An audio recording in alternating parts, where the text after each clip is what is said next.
Hello and welcome to my channel. Today I'm going to talk about why most of the people can get their fluency in English. What are the reasons that pulls them back whenever they try to get fluency in English? Today in this video we are going to talk about that. But before I jump into this content, I just want you to subscribe my channel and press the bell icon for the further notifications you will get from this channel. So let's begin.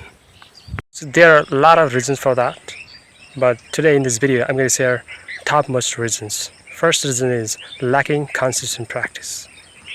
Whenever you try to do something or incorporate in you, that it needs consistent practice. Second is focus on your goal.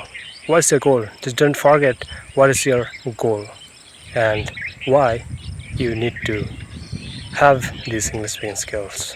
Last one is listening. Listening is very important. I've seen so many people just avoid these listening skills. You have to listen properly, otherwise you cannot say anything in English. If you want more of this kind of content, make sure you subscribe and share. Till then, thank you.